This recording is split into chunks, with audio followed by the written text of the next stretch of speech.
Hello and welcome to another episode of For the Love of Sports. My name is Michael Rasile. This is a show where we got to talk about sports, we get to talk about business, and we get to talk about everything in between. Wherever you're listening, however you're listening, you know exactly what to do. 5-star review on Apple Podcasts, 5-star review on Spotify, like and subscribe on YouTube for me and my incredible guest. Today I have Jamie Mittelman. She's the founder of Flame Bearers. Jamie, how are we doing today?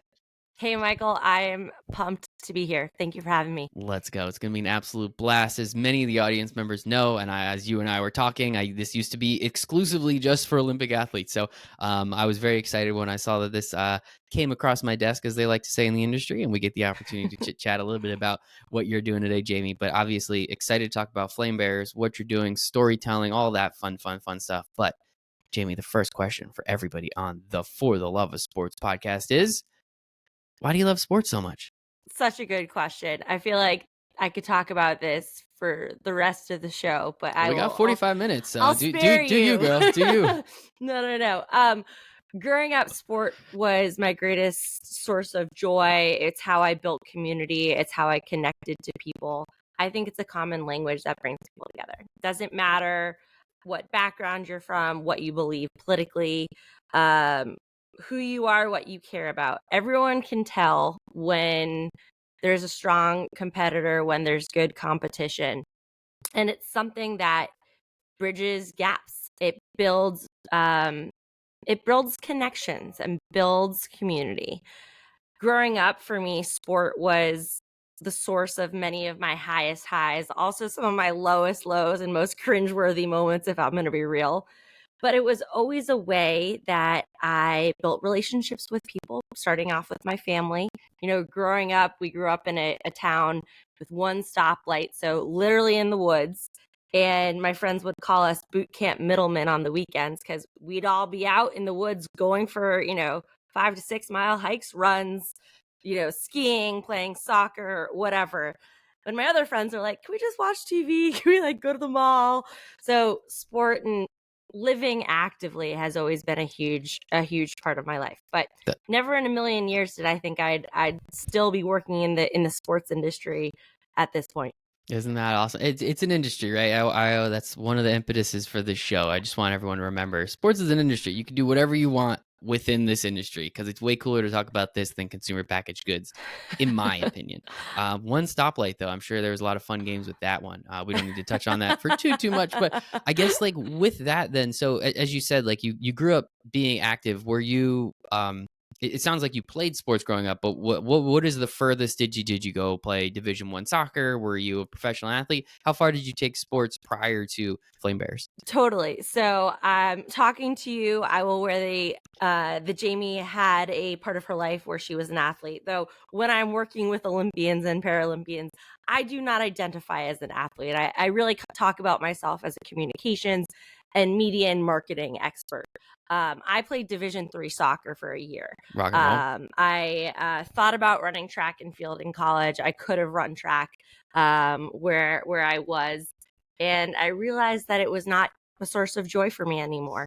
That was actually why I walked away from soccer in college as well. But throughout all of that, I became a certified yoga instructor. I've run a couple marathons. I'm out there skiing nonstop. But growing up, I was a 3-season athlete in high school. So I played soccer, I ski raced, and I ran track.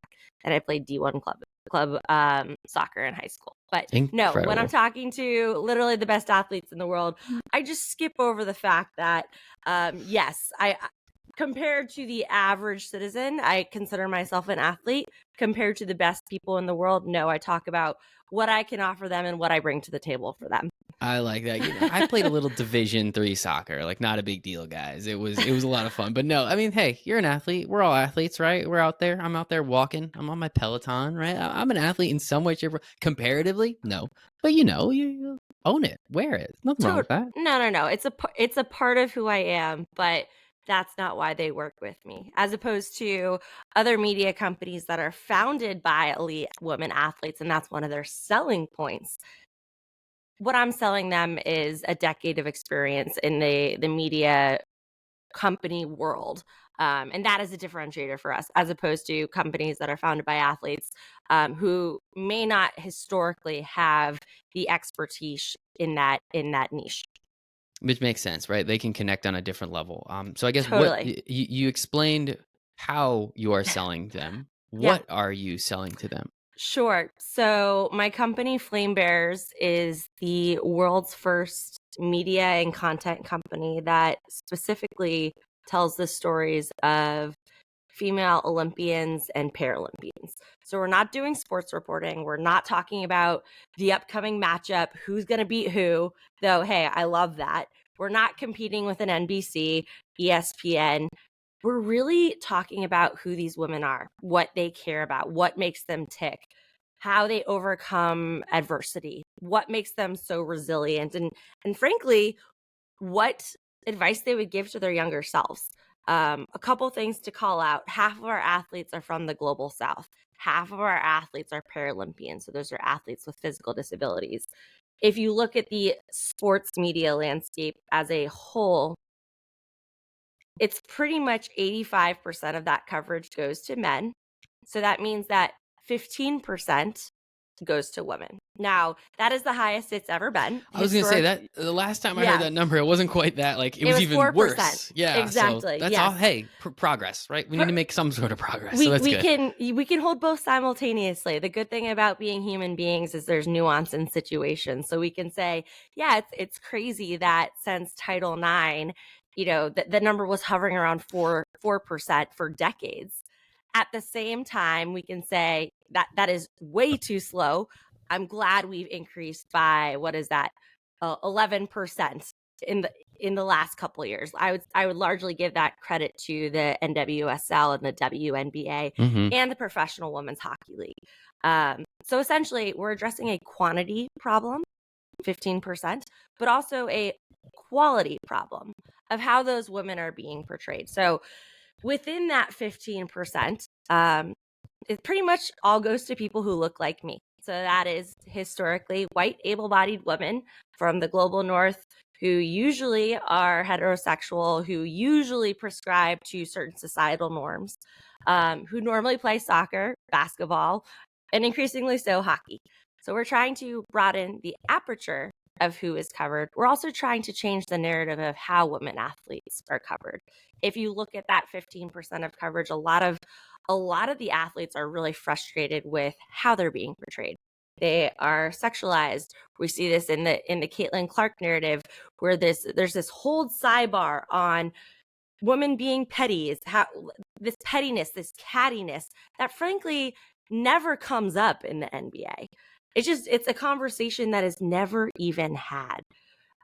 So it's the quality that we're trying to get to, and it's only exacerbated when you deal with women who are historically marginalized, like Black or brown women or women with physical disabilities, who are often portrayed with what I call as the pity brush.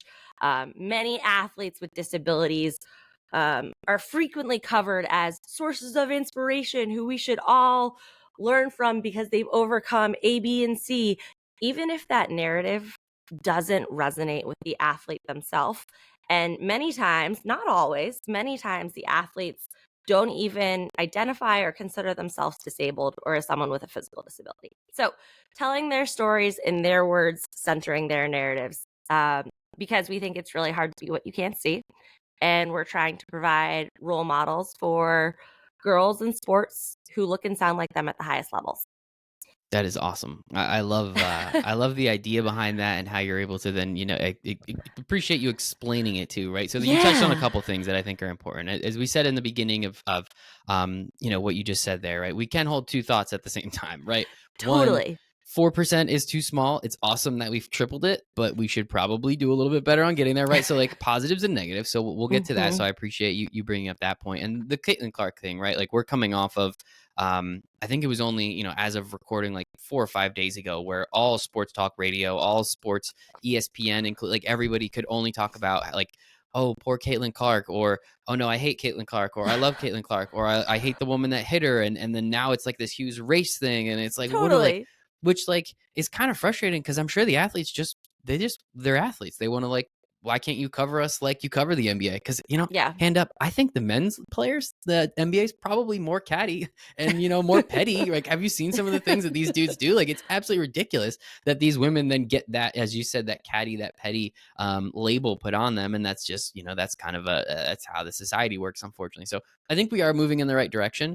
yeah, I don't know. Is some conversation better than no conversation? I guess I'll throw that back to you. Like, is it better to have these conversations to hopefully get to a point where it's like, okay, we don't actually care about this. We actually care about the game. Because I think WNBA, their season attendance is up, right? The viewership is up. Like, so there's so many totally. positive things that we could be talking about it too. Okay, so now you're gonna get my big picture view on societal change. Is it Oh, perfect. how do you Let's create fix the world, change? Jamie. Let's do it. Well, you're saying is talk better than no talk, and I think when you're creating systemic change, which is essentially what you're talking about, I think it's going to hurt, and there's a lot of things that are going to be ugly and things that we're going to get wrong along the way. As long as we are moving in the right direction, I think it's positive. And I think we've seen this time and time again with the firsts, with the trailblazers, with the people who are excelling and outside of the quote unquote like traditional band of normalcy. People are going to come at you from all sides, and that sucks. That sucks to be those people. At the same time, those are the people who are moving our society forward, and those are the people who I think are driving change for future generations. So I would say, yeah, it's really unfortunate that a lot of those conversations are happening. At the same time, every time those conversations happen, they're learning opportunities. We're all Hmm. figuring this out together. Something that, some person is going to have bias on one issue, I'm going to have bias on another. And I think as long as we keep having these conversations and proactively engaging each other in these conversations, I like to think we're moving in the right direction. I I use like a that. term called calling in as opposed to calling out. My general ethos is it is better to call people into dialogue, into conversation, than to, in general, some people, yes, they deserve to be called out. Sure, fair enough. In general, versus blasting someone, putting them on blast for if their intentions are good. I think it's much better to engage them and use it as a learning opportunity on both sides. If only people had a level head like you, Jamie. If only if it was that easy. Yeah, you're Yeah. right. Unfortunately, that's going back to society, not quite the way it works sometimes. So No. with the idea of flame bearers, right? So it's predominantly Olympic and Paralympic women, as you said, from the global south. So I assume that means the southern hemisphere. Please correct me if I'm We're wrong there. split half and half. Cool. Yeah, nice and easy. So where'd this idea come from? Like where were you one day when you were just like, what would be cool? This would be cool. Like where does this idea come from? It's really funny. This was supposed to be an internship of mine in grad school, and this job is actually a COVID adoption. It's a total shift. I had been receiving a master's in policy at Harvard at the time, and I had been pitching a role to the International Olympic Committee. They do a lot of really cool stuff in diversity, equity, inclusion, and gender equity. Paris is the first games in history where we're going to have equal numbers of male and female competitors. And I basically was like, hey guys, I've worked for, a decade in media and can help tell the world all the awesome stuff you've already done. You've already invested in it. You've already made the investment. But frankly, no one knows about it because how you're trying to tell people is not the language in which people speak. It's you're not on TikTok, you're not on Instagram. You're in frankly an ugly report on your website that no one's going to read. So there was interest in that, and I was making progress. But then, what you said with your previous position, COVID happened, and the games were postponed, and no one knew what was happening. So I basically said, well, okay, I'm not going to sit here and twiddle my thumbs. I still really believe in this. I think it should happen. So I applied for funding within my grad school ecosystem. I built up a team. of advisors, faculty, mentors from the outside world, classmates who had worked in sports before. And I said, I'm going to give this a go, but all with the intention of doing it for one summer solely via podcast and then going back to school in the fall. What I quickly realized, though, was there was a ton of interest in the stories that no one was telling them, and B, COVID wasn't going away. So my plan to go back to school was deferred for a year. I did this full time. We expanded from podcasting into video and live events, all with the same goal of telling the stories of the best female athletes in the world. And went back to grad school with 1 year left. Continued working on it while I was in grad school. So juggling basically 2 full-time positions. And then when I graduated, decided I could never, ever go back to a corporate environment again. And I was dead set on turning this into my full-time job. So that was 4 years ago.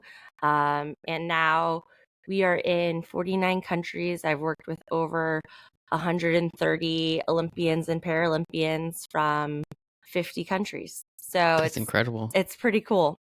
Well, kudos and congratulations. I know Thank you're you. not done, so we'll congratulate you on what you have done and what will be done. I think that's the important part. And what a cool, so COVID was it. I don't want to do it again, but there are some positives that came out of it, like something like this. And I think that that's really important for people to understand that, like, hey, like good things. We like taking negatives and turning them to positives on the show. So I think like that's a really awesome way of being able to do something like that Yeah. with that. So you 130 athletes, like what does that look like? How are you guys monetizing? Is it through advertisements on podcasts, through sponsorships in events? Like how are you actually going about and making enough money? Because you need to make money to keep being able to do this. Because the more you can do 100%. this, the more athletes get to share their story. 100%. And it's such a good question. So right now you're catching us at a point where we're actually changing our business model. So historically we were funded from grants. We are now moving towards a sponsorship model where companies, individuals have the opportunity to sponsor seasons of a podcast, a video production, or events, each of which athletes would be compensated for their time. Love So it. it's important to us that the athletes are compensated for their contributions to this, while also maintaining editorial control and discretion, in the sense that athletes can't pay for coverage. Essentially, it's important to us that we are maintaining our individuality and our separation from the athletes themselves. But it's important that, especially for women who frequently are underpaid, that we compensate them for their contributions. That's awesome. Yes, that is great. Pay the athletes because many of these athletes, and one thing that I learned through my conversations with many of these Olympians and Paralympians is, I mean, you can start pointing to numbers and figures and everything, but it's the top 1% of the top 1% that makes 99% of the money, and then there's Mm-hmm. everybody else that's kind of fighting for scraps. I mean, there was just a story that came out about some guy who pays to travel around the world to run in the races to see if he can make the Olympics, right? So he's literally negative, but he's still trying to do it, which is pretty awesome. Like what have you heard from athletes, and how are you trying to help? I guess outside of just paying them, like what else are you guys trying to do to help kind of foster them into a bigger light? Because as much as we love it, NBC talks about Simone Biles, who's Yep. amazing, right? I'm not taking anything away from her. Totally. Talks about Simone Biles, Katie Ledecky. I'm sure there's a couple other swimmers on there, and maybe Sha'Carri Richardson. She got screwed last games, but hey, we're not going Totally. to talk about that. She's going to be incredible this year. Like, there's only like 5 or 6 that they're going to spend that much time on when there's 250, if I'm not mistaken. Mm-hmm. Like, there's so many athletes that they could discuss. That's exactly right. And those are the stories that we are working day in and day out to bring to light and say, hey, these ladies their stories are just as amazing. Again, back to the nuance and being able to hold both at the same time. Both can be true.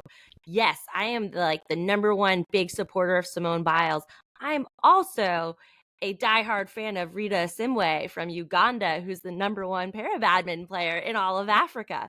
It just happens that very few people give Rita the time of day. And that's what I'm trying to change. So how we're actually supporting the athletes right now, the biggest way that we're contributing to them is by getting their stories out there. by creating assets for them that they can share with their sponsors. So right now, we're producing podcast and video episodes for every athlete that we work with. Every episode that we work on takes about, I'd say, 30 hours of time combined across video editors, production. We also arm them with a ton of beautiful social graphics, social reels, things like that. So essentially, it's free media coverage for them that elevates them. They have complete sign off on their story. So again, we're maintaining editorial discretion, but nothing will ever go live without their sign off. And that's really important, specifically when it comes to women athletes who are often miscovered and misportrayed. So there's an element of trust where, yeah, they can't say, hey, Jamie, portray me in this way, but we're not going to surprise them with a curveball on the show and try and paint them in a way that doesn't resonate with them. Yeah, you're not gotcha, right? Yeah, It's this not is not a gotcha. gotcha thing. Yeah, exactly. You're trying to help, so like obviously that makes sense. They're not going to be able to say, hey, it would be really cool, but Yeah, at the same time, you also want to make sure you're telling the story in the right way. So I think that's a really good way of going about it.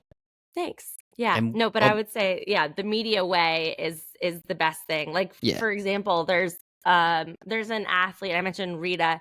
We're working right now with, her name is Marine Fatoumata Kamara. She is the first female boxer on the international scene from Mali, the African country of hmm Mali. She's an African silver medalist. She's trying to be the first female boxer from the country of Mali to go to the Olympics. She's getting zero coverage and she has the most amazing story. I'm sure. So we are producing content for her around the clock. And then she's able to turn around and share that with her potential sponsors and say, hey, this company is investing in me. Here's who I am. This is my story. Here's why you should sponsor me. So that's a form of currency that I think a lot of the athletes, it really matters to the athletes because a lot of sponsors are looking for the sway that they have in their own communities. And so you say you're helping produce content. So you have the podcast that you said takes about 30 hours. I assume that there's other content. It sounds like specifically, I apologize. You'd have Yeah, to yeah, say the yeah. lady's name again. I can't say it. But are you going to Mali to videotape and follow her around like day Oh, in the life kind of shit, or like how are you going about this? And then is this being paid by that grant money, or is this like you guys are, hey, sponsor, if you want to sponsor all this stuff, we yeah. have it, like what? So I guess that piece of it too. So right now, Marine is not being paid for this work. This is Okay. that is the future vision Okay. as we move away from a sponsorship model. My goal, I would love to be able to go to Mali and film her.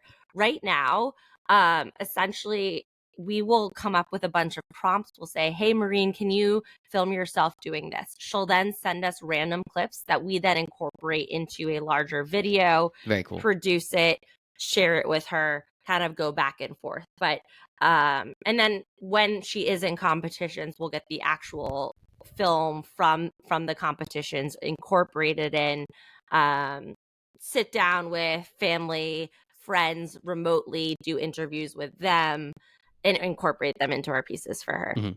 Okay, that is really cool. Yeah, it Yeah. would be sweet to go to Mali. Maybe next cycle. Maybe right. Two more years. You guys get a couple dollars, and yeah, you could travel Yeah, all over the world. That sounds awesome. I'm And game.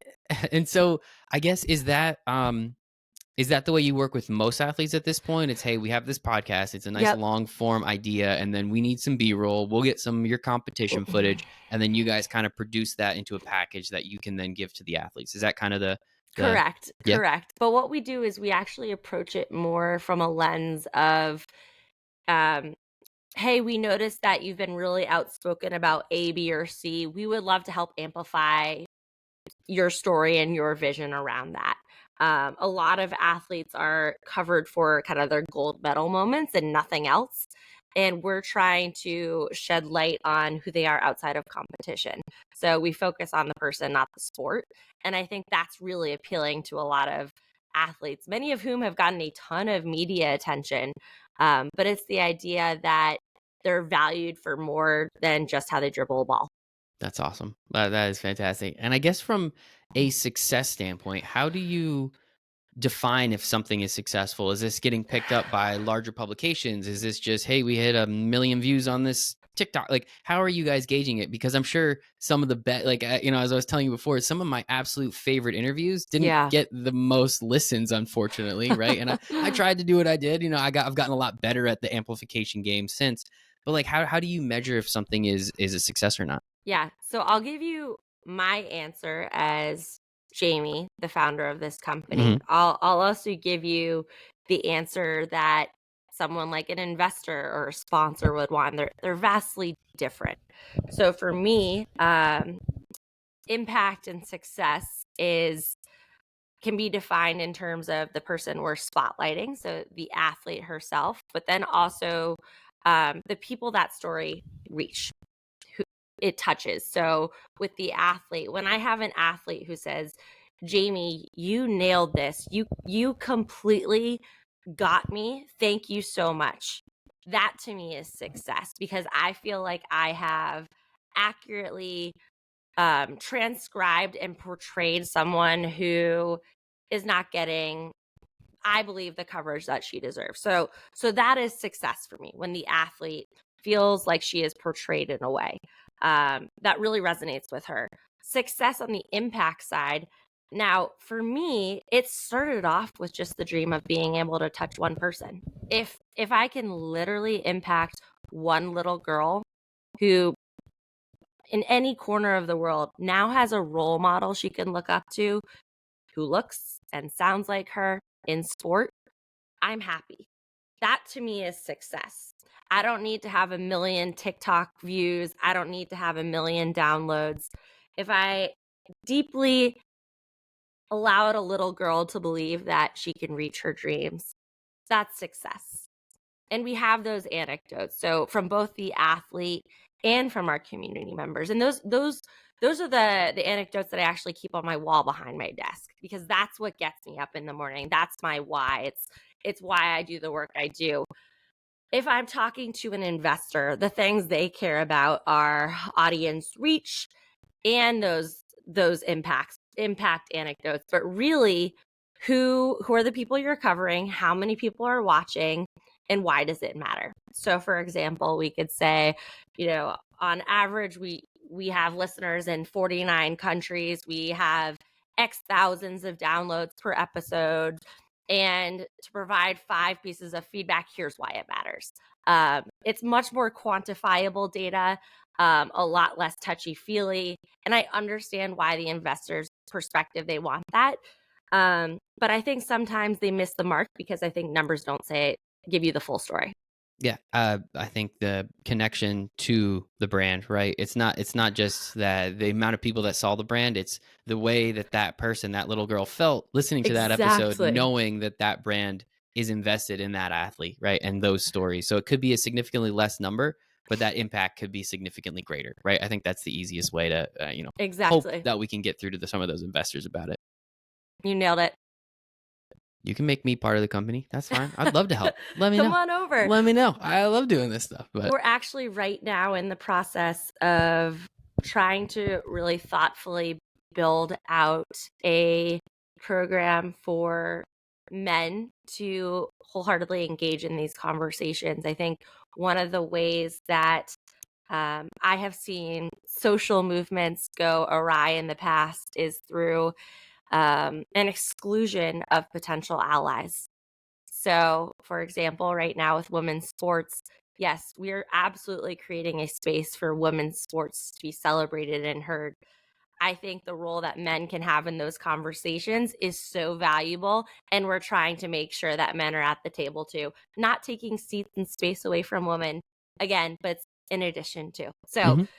I'll let you know. You can come join us. I love it. I appreciate that, Jamie. And so from that standpoint, I guess in the storytelling, the impact, like what's your favorite, who's your favorite athlete that you have had the opportunity? And now I know I'm kind of putting you out Yeah. there. You've loved all of them, right? They're your children. You love every single one. But there's like one you kind of like a little bit more than the others. Uh-huh. Let's be honest. The Yeah. story, at least. The story. It's so funny you called them my children. I literally always call them my unborn children, these See? these stories.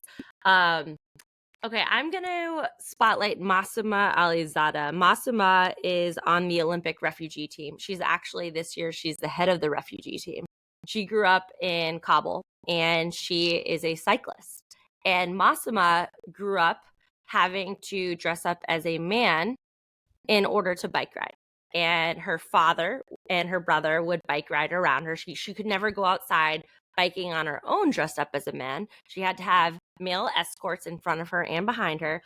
And then when people realized if they were passing her in a car, oh, that's not actually a man, they would throw things at her. They would hit her.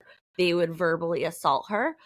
And through all of this, Masuma continued because she loved to bike ride. She wanted, her dream was to bike ride in the Tour de France. And she's doing that now. That's awesome. And what was so cool to hear about this story is, number one, it was a really good reality check for me to realize the privilege that I have. Growing up in a place where I have, yes, there's societal norms. There are things where I have felt pigeonholed because I'm a woman in sport, but very different than literally having to pretend to be a man and being physically and verbally assaulted. So number one, it was a good wake up call. Number two, I think she is just a shining light in a world that is really dark and really hurting. And she's actively using her platform to support the women who are stuck in Afghanistan today under the Taliban regime. So I feel like she's an incredible example of someone who is using her position of power to support others and something she deeply believes in.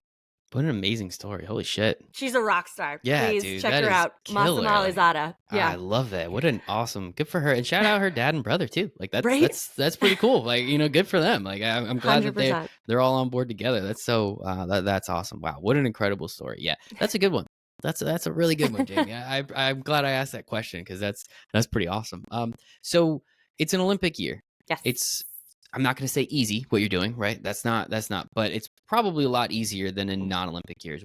How are you guys tackling this cycle, right? We have Paris coming up in what, 5 weeks, 6 weeks? 50 days. 50 days. That was pretty close. 5-6 weeks. Yeah. What are you doing in the run up to Paris, knowing that this is the time, this is hay time, like this is when your bread gets buttered kind of thing. Like what are you guys doing to make sure you're taking advantage and have been taking advantage of this run up? Because now on NBC we see the rings all the time, right? We're starting to see gymnastics on your local channel 4, at least for us here it's NBC channel 4, right? Like right. I watch it all the time and I love it. Like what are you guys doing to make sure you're taking full advantage of this time frame? Sure. So number one, we actually just launched a video and podcast season on women who are competing in this summer or still trying to qualify for this summer.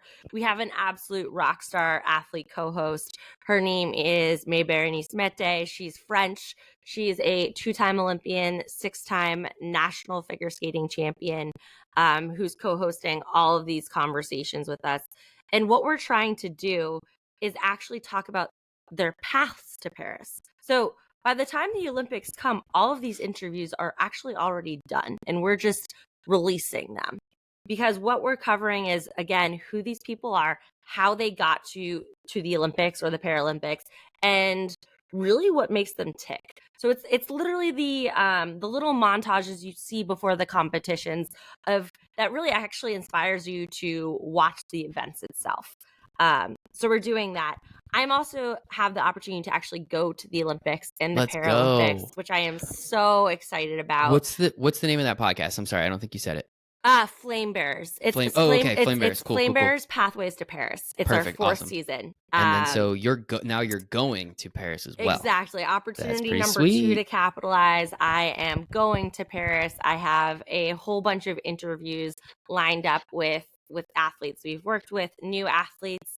And I'm actually facilitating a panel on the ground in Paris with a couple different partners. So awesome. Lots of different things. We have a whole something I can't really announce, something that's coming out after the Olympics. That's kind of like a recap, next steps, because no one really talks about what happens after the games.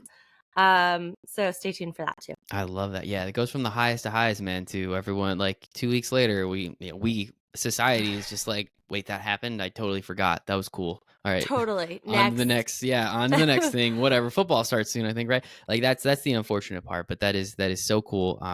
when you're in Paris, I mean, is it gonna like, are you like, is this documentary style? Like, are you having a camera follow you around just to kind of see all the crazy hijinks that you get into, and then along the way interview many of these athletes and just kind of see what's going on? Because I think that would just be a lot of fun to kind of just see what it's like, because we don't Yeah. really get too much boots on the ground That's in that exactly right. style. That's exactly right. We're also doing a lot of work around spectators and asking them what they're excited to see specifically in women's sports. There's a ton of regulations. This is something we don't see on Oh yeah. NBC Hmm. around what independent news providers can talk about and what they can't talk about. So, for example, you will never see a Flame Bears live stream during the Olympics or the Paralympics. I would have, I that would be a no-go. I would get You wouldn't have immediately any shut money down. left. Yeah, you wouldn't have any money Exactly. left. Exactly. So there's a lot of very clear rules on what can be done and cannot be done. And I think in those, I'm actually grateful for them because constraints breed creativity, because I've had to be really creative about my plan once I'm there. That's awesome. Well, I'm excited to hear what the after the games is, but I'm sure Thank you. the before the games, which is Flame Bears Pathways to Paris, right? That was Yep, the name of the podcast that you everyone got can go it. check out. And then also, so your content that is getting recorded there, is that all coming out after? Are you allowed to put some of that out during, as long as it's produced and you don't see any Yep. rings or logos or anything like that? It will all be on our social media, so Flame Bears, on our website, flamebears.com, and in our podcasting feed. Awesome. That sounds absolutely incredible. Jamie, Yeah. congratulations. That's going to be so much fun being there, boots on the ground in Paris. Again, I'm very excited to hear what comes after as well, but we're Yeah. not allowed to announce that yet. Maybe after you come back, we can talk and we can have a little recap, you and me, on all the Deal. fun stuff that you had. I think that's awesome. But Jamie, this has been absolutely incredible. Thank you so much, Jamie Middleman, founder of Flame Bears. One more time, website, socials, give us all that stuff. I'll put it all in the show notes, but give us all that stuff, all the podcasts, give us it all, and I'll do my best to remember it. Totally. So flamebears.com. Flame as in the thing in the Olympic torch. Bears as in the people who bear the flame. You can find us on Instagram, Facebook, TikTok, X, LinkedIn. Choose your platform. We're on it. If there's anything that I said today that you're like, wow, that's really cool, I like what they're doing, I would love to work with them in some capacity, we have a collaborate button on our website. It takes 3 minutes to fill out. You can not know how you want to work together, but you could say, wow, I like what you're doing and I want to be involved in some way. Fill it out and we'll get back to you. If that takes too long, my email is jamie@flamebears.com. Reach out to me. I'll get back to you. Well, I love that. Well, congrats on everything again. Congrats on everything that will be coming. I think it's absolutely awesome. This is I was very excited for this interview, and I'm very grateful that we got to have it on. I was right. I was right. I was right the whole time. So thank you, Jamie. I appreciate it for your time. I appreciate the audience for theirs. Time's the only thing we don't get more of. So thank you very much. But other than that, hope everyone has a great rest of your day. Bye, Thanks for everybody. having me, Michael.